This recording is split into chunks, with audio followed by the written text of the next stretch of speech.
Hello, everyone. Thank you for tuning in. I am Jay Lee. This is JLeesCorner. This is my review for 90 Day Fiancé The Other Way, Season 1, Episode 15. If you have not done so already, please take a moment to subscribe to my channel and become a whole JayBird, JayBird, dun dun dun dun dun. Okay, and all that goodness. All that goodness. Okay, do not forget to like, comment, and share this video with everyone. Okay, you can also hit that notification bell because it lets you know when I have new videos up, and you should all want to know when I have new videos up. Okay, I think that's it. You know what I'm saying? Let's get it started. First up, Paul and Karine.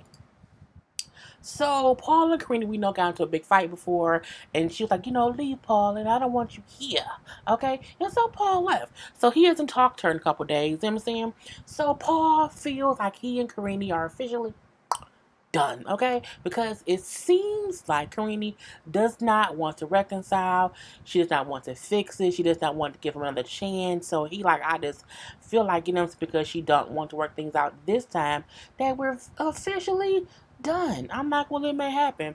So he walks outside down the street and sits on a little stoop and he video chats with his mama. He lets her know, for one, we got into a big fight or whatever, you know what I'm saying? And now my visa was approved and I can legally work here, but I think I want to come home and just, leave it alone and not deal with it. And she's like, you can't do that, Paul. Like, you have a baby coming, you have to be responsible or whatever. You should not be trying to come back home. Like, you need to be an adult and a father to your child, okay? You got a visa now, you can work there and make some money legally. So do that. She brings up how, I was going to come there to visit, you know what I'm saying? But I'm not going to come there to visit if you don't have things in order and, you can't come home and leave your kid there. I agree. You cannot legally stay there. You cannot legally make money there. Make you some money, get you a nice little apartment, okay? That's not messy like the one y'all have now, and provide for the baby. Period. You know what I'm saying? So he said, you know what, you right, Ma. I'm gonna stay here. I'm gonna get myself together and I'm gonna prove to Karine that she can depend on me and that I can take care of her and the baby. And I think you just have to fix your attitude, Paul. I think what she gets mad at the most is your attitude. And I think he just wants her to stop talking to other people, but I guess it is what it is. So we then see next that, Paul got or heard from Karine's daddy that her water broke and that she's in labor. And so he's going down to the hospital because his baby is about to be born. But, he get there and she tells him to leave, that she does not want him there. But she also said, I don't want you here, but I need you to go get me stuff from the house. But I don't want you here with me. I want my mom here with me. I don't want you here. And I'm like, well, some people do that. Some people don't want the dad in there. Some people want the mom in there. But I don't think it's fair because he is the father. And I think you can want your mama in there too, but like don't make him miss out on, seeing his son be born. But it is what it is. Paul goes to a junkie house and he gets what she asked for, and we see him going back to the hospital, and he brings him like, I'm gonna try one last time because I really want to see my son born. As much as a jerk as Paul is, I still would not want to make him miss his child being born. You can't get that back. You can be mad at him for the rest of his life. Okay, you can be mad at Paul forever and ever and ever. But Paul would never get a moment to see his first child being born. Okay, so Karine, stop being a brat. Okay, you married him. You knew who he was. Not deal with it. Okay, you should never take out your anger and frustration on your kid based on the other parents. Okay, you pissed at Paul. It does not mean that Paul should not see his son. Or was it? They had a boy. His son be born. That's what I feel like. So we see that's all that we see. We have to wait to see next week and when he got back to the hospital if she let him come in there. I hope she did. Next up we have Ji-hoon and Deavan. Ji-hoon, if I use a real photo of them, okay, because as we know, she is going to South Korea and she keeps saying on the way there on the plane, I hope I made the right decision. And I was like, this is the wrong time to be asking that question. You've already birthed a baby, you've already quit your job, gave up your living situation in the States to move to South Korea with a stranger.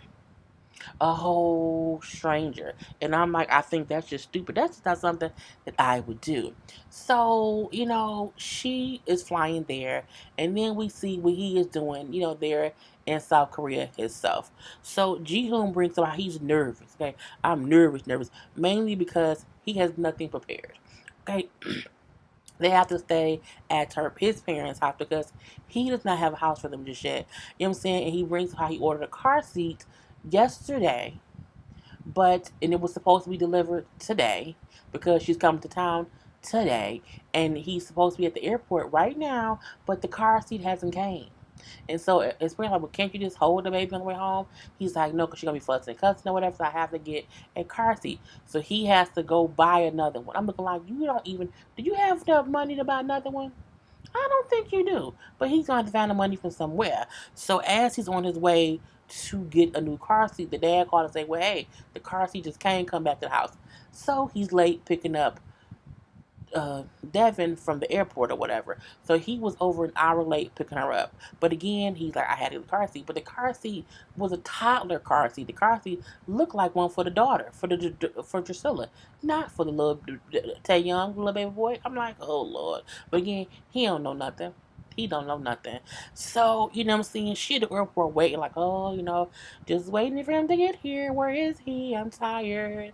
This is time for him to take care of me and the baby. I've done all that I can do. I've been the sole provider of all this time. It's time for him to be the responsible one. I'm looking like you putting a lot of responsibilities on a person you don't know. Not saying that he should not be responsible, but again, you don't know. You don't know if he's responsible. You don't know if he is. He could be the kind of person who drop babies on their head. You don't know because you don't know him. But I mean, at this point in time, it's too late. So we do see when he get there, oh, I'm so sorry or whatever. You know what I'm saying? Are you okay? She's like, no, I'm tired. What took you so long? He said, well, I was getting a car seat. He's like, well, she's like, I have one. I told you I had one. She had a car seat, the right size one, because she brought hers from out. I'm like, but I guess you may not know someone will travel with a car seat. I don't know. It is what it is. So they're then driving home. And on the drive home, he's like, so, I have to get us somewhere to live. She's like, we got to know we're going to be at your parents' house for a day, right? Like for a day. He's like, well, no, you know what I'm saying? We have to stay there for a couple of months because I haven't found somewhere to live. Like, I only have a job as a delivery person, and so I have to save up money to pay for someone to live. And she's pissed. Okay, she is upset, mainly because I don't believe he doesn't have enough money saved to have a place. But I feel like you've been pregnant for 9 months. 9 whole months. When he came to visit her 2 months ago, he didn't have a place. Well, he ain't been saving up. I would not have went there unless he told me, yes, I have keys to where we're gonna live. Here are pictures. We're on the inside of it. But she, girl, you didn't do your homework. Look, and I'm not saying that she should be more responsible than him, but she should be more responsible than him because she has the 2 children. Not only their kid together, but her own daughter, who he technically doesn't have to be responsible for, but he does. But again, I would have made sure I had somewhere to live, okay, or I wouldn't have went there. The rule would have been if you don't have a steady job and a place for us to live, I'm not moving there until you have that. Okay? But I digress. Anyway, they get to the parents' house and she's like, the house is so small, it's only one front room. His parents don't even have a bedroom. His parents sleep on the couch in the living room and he has the bedroom. I'm looking like, now that's some bullshit if I've ever heard it. So she's gonna share the bedroom with him and the baby while his parents sleep in the living room. It's small. So they get there. The parents are happy the baby's there because they're grandparents. They're like, there's no better feeling than being a grandparent. There is no disappointments in being grandparents. We're so happy to see the baby because this is the first time they're seeing the baby in person. Okay, their whole grandson. Okay, so Ji-hoon says to the parents that they're, cuckooing and goo-gooing over the baby, like, she doesn't want to live here. And they're like, huh? They're like, well, yeah, she doesn't want to be here. And the dad said, oh yeah, too small, very little, because the apartment is really small. The mama then said, and of course they're speaking in their language, the mama then said, well, of course y'all can't stay here. You know what I'm saying? It's too small. You're like, you're a grown man. You get your own place with your wife and your kid. Yeah, you can't live here. And I'm like, oh, okay. Mm-hmm. She gets it, okay? And so, of course, Ji-hoon translate that to Deavan, but he jokingly said, yeah, she said, F us or whatever. She's like, what? She said, we're like, oh no, it's just joke. It's just joke. But she did say, like, I'm a grown man now. I'm 30 years old. I need to move out on my own. And he brings up in his confession how he's like, I admit I am a childish boy. You know what I'm saying? I was a childish boy before. I'm still that now. Yes, yes, you are, whatever. So he brings up, well, no, they go into the room, and so she's in the bed. She's like, well, where you gonna sleep? Because the bed ain't that big either. The bed is maybe a full-size bed. And then she's like, so where are you sleeping? He was like, oh, I'm gonna sleep on the floor. She's like, see, that's why we can't stay here too long, because where would Drusilla sleep if she was here? Isn't that small ass bed with you? Just saying. And the baby has a crib or a little bassinet. Okay, that the baby sleeps in. But I mean, it's not ideal. I mean, it's okay. It's like, they not on the streets. But I mean, you would need to find somewhere to live. So he brings. Why is this weird?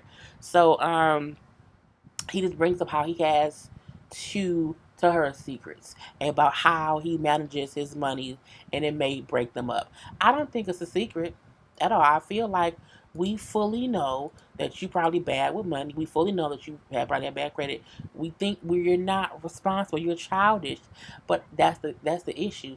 She had a baby with this man she did not know, and then moved to his country and did not know anything about him. I would have got a credit check, all that stuff before moving to a different country. So Tiffany and Ronald were going to like a store. Okay. So she's been there for a month and a half or whatever. She's pregnant. We know that already. Now Ronald is bringing up how he has to go to the store, to the shop, to get a part for his car. That's what he wants to do. But he's waiting for Tiffany, because Tiffany seems to be in the bathroom straightening her hair. And he like, how long you gonna be? I need to go to this store to get this part for my car. I'll be a minute. I don't feel comfortable you going anywhere without me. I'm looking like, here she go to this bullshit.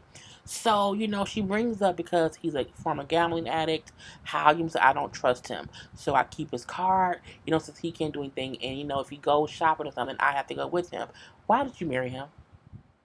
He's a whole other kid, if that's how you have to treat him or whatever. He tells her how, what, I need you. No, he said, I feel like she needs to start trusting me more, so that I can show her, that I'm trustworthy. And she says, well, I will do that when I'm ready to, and I'll do that when I'm ready. You know what I'm saying? And he like, I feel like I'm on a leash, because again, she just won't let me do anything. So they finally leave the house. You can tell he's upset, mainly because it seemed like he was waiting for her just to leave the house. And I feel like if she wants to go with him, I get that. I completely get that. But you also can't sit there and make him wait for you. Like, that's the part that would have pissed me off. I hate waiting on anybody to go somewhere. So it's like, you knew he wanted to go somewhere, but you still just took your time doing what you just straightening your hair for what? For what? Y'all going to this girl, girl. So we see that as they're driving, again, he's in the car. He's a bit, you can see he's a bit upset. And then he like, so where's my card? Because again, she keeps his card and won't give it to him. She then says, oh, I didn't bring my purse. He gets pissed. Now she says it and she laughs.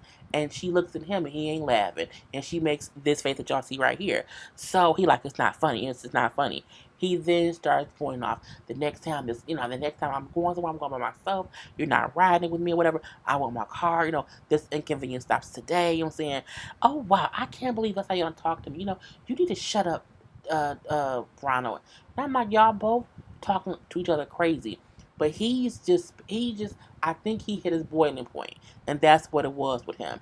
And for her, she's like, I don't even know where this anger came from. And it pisses me off. You know what I'm saying? Because you're treating him like a child. That's why he reached his boiling points. It went from I couldn't leave the house without you, and then you came with me, and you didn't even bring the car that you say you want to be responsible for. That's some bullshit. And I wanted to get this part from my car today, but I can't. You wanna know why? Because you took forever to leave the house. You did not bring your purse, and if we go back to get it, the store will be closed by the time we get there, because the store closes at 6. And she wouldn't leave. So again, he was driving fast because he wants to get there. So he's driving fast, and that's making her mad as well. It was a whole big clusterfuck or whatever. And she brings up how he acts like I should trust him. You married him. Of course, you should. You married him. Okay?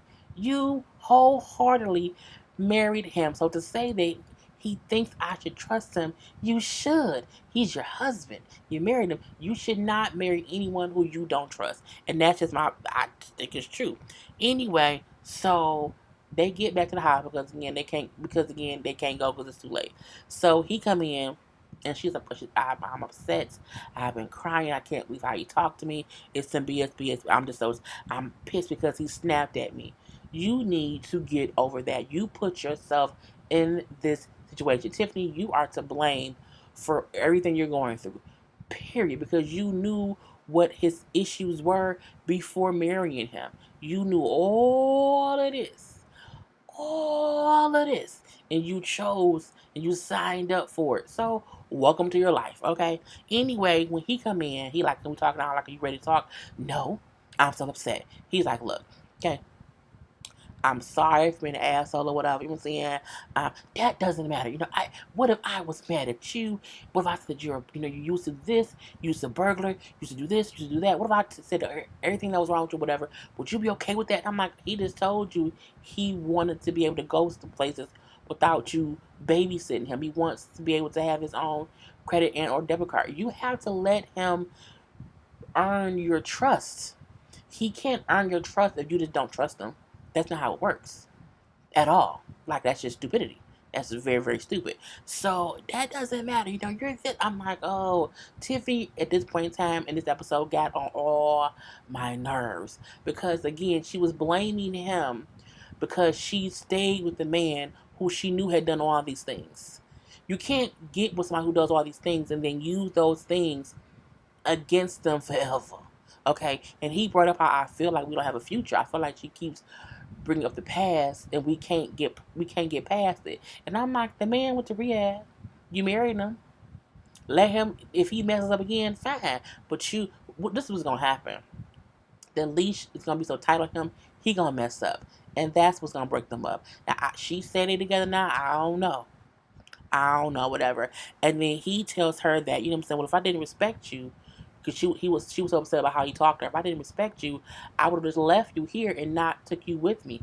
You cannot ever, don't you ever say you can go somewhere without me. Don't you ever be upset that I had your debit card. I'm like, Tiffany, please hush, puppy, because it's just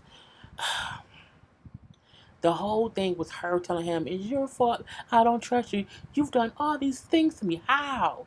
You didn't know that man. The things he did didn't even really concern you. You wasn't even really there. That man had just met you. You can't help, girl.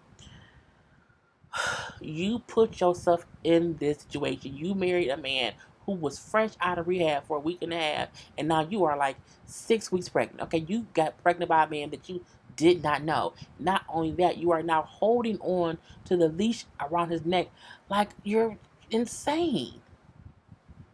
Not saying he had any right to snap, but everyone who has a leash around their neck will snap every dog snaps every once in a while. It's what happens. But what you can't do, Tiffany, you can't make that man be your child and get mad when as an adult man he reacts. And even though he said, I won't do it anymore or whatever, I won't, I won't hurt you, whatever. I don't, Tiffany crying, you did all these things and I can't blame you. You did this, you did that, and this house, you made me feel this way. But you married him after he made you feel that way. You can't marry, girl, I'm done. I don't feel bad for Tiffany. I don't. Her tears, I don't care because you put yourself in that situation. Next.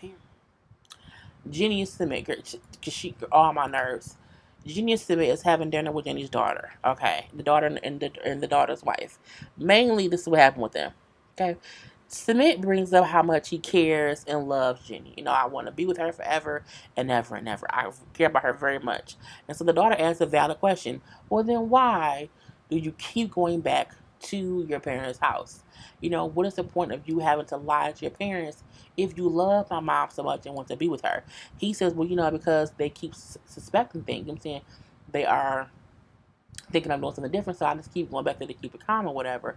And so he like, but we're gonna have this ring ceremony, okay, and that's going to announce our engagement. The daughter then said, "Oh, that's great. So is anyone, your family, your friends going?" And he says, "No, no." Then what's the point of a ring announcement if no one Cause she don't know nobody there. Who's the witness? Who's the witness if no one that she knows will be there and if no one will be there? So I'm like, what's the point of that? It was just weird for me. The daughter then said, well, how do you plan to get past the fact that your parents, don't approve this or whatever? And then if you have this ring ceremony where no one from your family tell, like, why? He says, because I didn't want to invite anyone who could possibly tell my parents about this. And I'm like, and someone said, like, they wonder if Sumit has another wife that he isn't telling her about, and that's why he's really, really being secretive. That's very much so possible now that I think about it, because I just, something is shady, and it's more than the parents not wanting them to be together or whatever. So again, he's like, he don't know how he's going to get past his parents not wanting it to happen, but right now this is the best that he can do. And I'm like, He then brings up, he like, look, I didn't want my family or friends coming to the ceremony, and if my family came and then they got upset, because if they came and they got upset, it would make me emotional, and then I would have to tell Jenny that I can't be with her. And they was like, wait, what? He literally just said to Jenny and to her daughter that if my family gets upset, if I see my family upset, I would have to tell Jenny that I can't be with her. He tried to backtrack a little bit and say that he wouldn't really mean it. He would just say it because how emotional he feels about seeing his family, whatever, upset. But no, you just told her that if push comes to shove, you're not gonna choose her. And I like that the daughter brought up, you know what? You're not a strong man if that's what you're gonna do. And then when he said it, then he was like, oh, well, that's interesting. Like, you would not be with me if they were upset. And he was like, well, yeah. I'm like, oh, Jenny, leave right now. Like, leave immediately. It's one thing for him to say, I have to find the nerve to tell my parents that I'm going to be with you. It's something completely different from to say, if they are hurt because we're together, I won't be with you. I'm going to have to go back with them. Mm, mm, mm, mm, mm. And the daughter brings up how she understands how it's a cultural thing and it's different here. You know what I'm saying? But she's like, you're not a strong man. She brings up how when I had to come out to my mom and tell my mom that I was gay, she was not happy. Okay, but I told her I'm not going to stop being me just because she isn't happy with my lifestyle. I can't do that. And she said, it took a couple of months. But she came around, and Jenny then said, like, I love my daughter. I would never allow, me not to be in her life because I don't agree with who she loves. And I'm like, mm, mm. And now with that, I mean, Sumit has told us now what's gonna happen. If it when his parents find out, if they're upset, he's not gonna be with Jenny. You should just leave. So, lastly, we have Corey and Evelyn, and he and Evelyn are sitting around talking. And be like, I can't believe I got this news from home. Like, this is just crazy, crazy, crazy. Corey's dad died. And when he said it, I was like, oh shit. Like, I was just completely, when I kept seeing the preview of him saying, like, I didn't plan on going home under these circumstances, I thought, like, oh, maybe a cousin passed away, or maybe the farm burned down, or the compound got messed up, he got to collect help. I never, and I never assumed it would be that his father passed away. He brought up how the father was rushed to the hospital with pancreatitis, and then due to complications of that, the dad didn't make it. The dad was only 62 years old. He wasn't in bad health. I mean, that's his dad, that's his mom as well. I was completely shocked. I mean, shocked. I sat here and I couldn't say nothing the whole time. I was just like, oh my God. Started crying as well. So, Corey was just, he did his scenes with him saying how great of a person his dad was, how, everyone loved his dad. Just how he always wanted to be like his dad. And, I like how Evelyn was supportive in this episode. She brought up how I really love Corey, and it hurts me to see him sad. She tells Corey how, you look just like your dad, and you are the best man. I've told you all the time that you're the best man that I know, and you're that way because you're dad. You know what I'm saying? He was really great too. Corey brings up how much his dad cared about her, how much he was fond of her, and vice versa. And she's like, I just want to be here to support Corey because Corey has to now go home and be supportive for his family, but I want to be the shoulder that he has to carry on when he needs support because he's going to need it. Now she can't go to the funeral because of course she doesn't have a visa, but she's like, I want to be there for you, when you come home, when you come back here, I want to be your support system. I'm like, it was just so sad because Corey brought up how he did not want to go back, how he felt like, if I just stay here and don't go back, it's as if he's not gone. It's like he could just be on a vacation. But me going back is what will make it real. So I just that's why I don't want to go back. Oh, bro. I mean, it's so sad. Because it was just so sad.